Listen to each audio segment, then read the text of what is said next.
Hey guys, welcome in. We are diving into volume 10 of viewer comments today. We got some really good comments and questions sent in this week. We'll be reacting to your hot takes about the USC defense. I get called out for my take on Alex Grinch. And if you follow me on Instagram, you have already gotten a sneak peek of the Bozo OU Fan of the Week, and it's a real doozy this week, so stay tuned for that as well. So before we get into things, I do want to say that some new details have emerged in the Mike Bones situation. I am giving it a few more days to give Mike a chance to address the accusations before I make a video really giving you guys the full report on what's going on. I don't just want to cover one side of the story, so hopefully we'll have some word from Mike's camp in the coming days. But having said all of that, if you are enjoying the videos, please do leave a like and subscribe to the channel. Thank you so much for tuning in today, and let's get into it. Alright, so first up today, we have Antes, whose hot take is that the USC defensive line unit will lead the conference in sacks in 2023. So I don't think this is very unrealistic. I mean, Grinch's defense is built to get pressure with the front four. You see all the crazy movements and shifts and stunts, just very creative ways to confuse the opposing offensive line. And now you add in athletes like Anthony Lucas, Bear Alexander, Keon Bars. I mean, sacks could really come from all over this defensive line, so I would say that I agree with you that I could see this happening. Okay, next we have Blackie Chan Plays, who has 3 hot takes, them being that Tackett Curtis will be named Freshman All-American, the USC defense is top 20, and USC will lead the nation in turnovers again. Okay, so let's go one by one here. Tackett Curtis being a Freshman All-American, this wouldn't surprise me, but at the same time I don't see it happening. I just don't think he's going to get the snaps to put up the numbers to get that honor. Now, if we're wrong about Mason Cobb and he's Shane Lee 2.0, then that changes things for sure. But for now, I just don't see it happening. Now, the defense being top 20, I mean, if this happens, I think we can all agree that we're winning the Natty, right?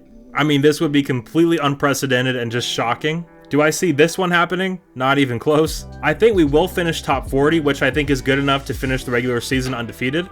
But 20 is just a little high for me. Love the boldness though. And SC leading the nation in turnovers again. I could see that happening. People claim our turnovers were purely luck-based last year, which I have publicly disagreed with since the Stanford game last year. Turnovers are in Grinch's DNA. It's who he is, it's what he preaches. Those will continue in 2023.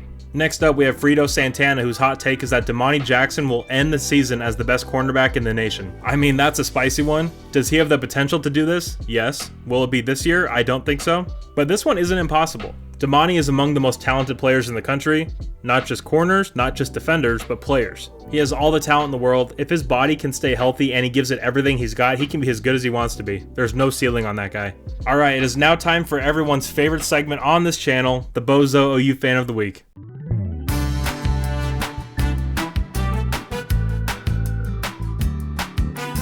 Alright, so Colbert is back this week, as he says. Actually, I'm not going to read this one out loud, as I enjoy having my videos monetized. But you see it there. I mean, I don't really have a lot to say about this one. In my eyes, this is just a perfect representation of the angry Oklahoma fan. Also, calling USC a racist university, I don't really get. But I really feel for these people. 1 year of trying to convince themselves that Brent Venables is a better head coach than Lincoln Riley has really taken its toll. But I appreciate your contribution to the channel, Colbert. I'm much looking forward to your 7-5 season. Okay, so moving on from that, we have USC for Life 93 saying Kalen Bullock is probably one of the best safeties I've seen in a while. I don't think people realize how many deep balls he's been able to prevent with the ground he covers. It's crazy people are even hating on him. He's a deep safety, but people want him to play like Taylor Mays for some reason. Again, he has to work on his tackling, but he's elite at other stuff. The core stuff that makes up the framework of the deep safety position. Tracking the ball, baiting the quarterback, locking guys up downfield. He's a top 50 player in America on most of the top player lists. He's PFF's highest graded returning safety. The narrative that he's not good is just erroneous. Next we have my guy Carter Monroe, who says, "What's up, Greens? I like your first unit, but the real question is what's your second unit? I feel that unit is going to make or break our D this season." So great question, and you're absolutely right, Carter. The depth will be what makes or breaks us in 2023. So I have been working on my full depth chart for when we do our fall camp preview here in a few months. And this is a work in progress, so take it with a grain of salt, but here's what I have so far. So you'll notice a few things that stand out immediately. First, the drop off in quality in the interior when you get past the first 3. While the front end quality is very much improved from last season, a few injuries and we're going to be right back to where we were last year. The defensive end and edge rooms are vastly improved from the 2022 season though. Those rooms are very deep. We have 5 linebackers who can play. In the secondary, I have no idea where Fegans is going to play. He could play any spot in the secondary, so we'll have to wait and see there. But yeah, overall, this defense is much deeper than it was last year, but it still isn't as deep as you'd like it to be in some key areas. So if you guys have any input on the depth chart so far, please do leave them down in the comments. And keep in mind, it's just a rough draft, so don't yell at me if I miss something. So I appreciate you as always, Carter. Speaking of Fegans, we have Kristen Raglan asking, do you think Fegans will get any playing time at corner? I might have missed if you mentioned him or not. I'll be honest, I have no clue. We really don't know a thing about Fegans. He hasn't played a down of football in college yet. There's been a lot of people asking about Fegans. And guys, anyone who tells you who or what kind of player Fegans is, they're just BSing you. We have zero idea if this guy is a stud or a bust. So let's just wait and see on that one. Next up, we have Rush Storm asking, do you think Covington will beat out Christian Roland Wallace at corner? Or will they just rotate them? So I think Sierra Wright beats out both of them for the other corner spot, but I've been flipping back and forth on this. I could see Jacoby beating out both of them as well. His length really sets him apart. I mean, that'll be a fascinating battle to see play out in camp for sure. But to answer your question, yes, they will rotate. Grinch does do that with his corners, aside from his number 1 guy, who last year was, of course, Mekhi Blackman. Next up, we have Patrick Corbett, who says, oh lovely, another "this is not Alex Grinch's fault" video. LOL, well, sorry, but it is. You identified the problem in your video by saying if you would have brought up the safety in the Utah game to stop the run, it might have been different. Bingo, you go on and on about how we need 5-star players in the portal, then stop and admit the real problem, which is Alex Grinch is an idiot. How many 5-star players did Tulane have on defense? It's not all about starts, I think you meant stars. It's about the DC having the players in the right position, and Alex Grinch doesn't do that. He sits in his 4-2-5 zone defense all game and never changes anything, so stop throwing players under the bus, okay? That's not cool. They can only do what they are told by moron Grinch.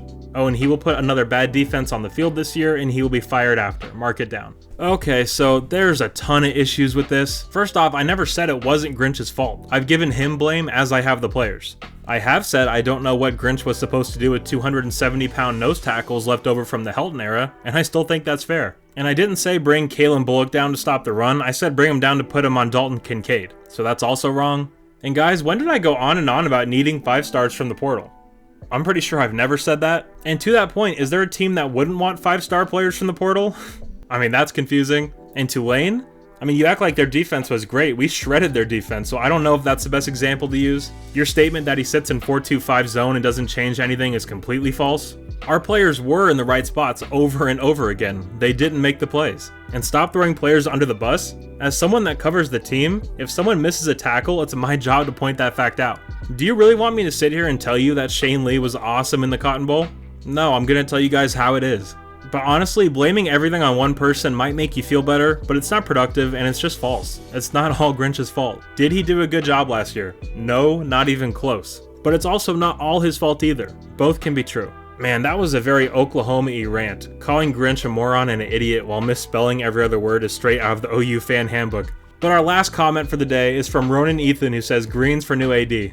Guys, let's get this campaign started. While I don't have any actual experience in an administrative role, I still do a much better job than Lynn Swan or Pat Hayden. I appreciate you, Ronan. Alright guys, that is all the questions and comments I have for you today. This was a really good week. You guys had some really insightful questions and comments.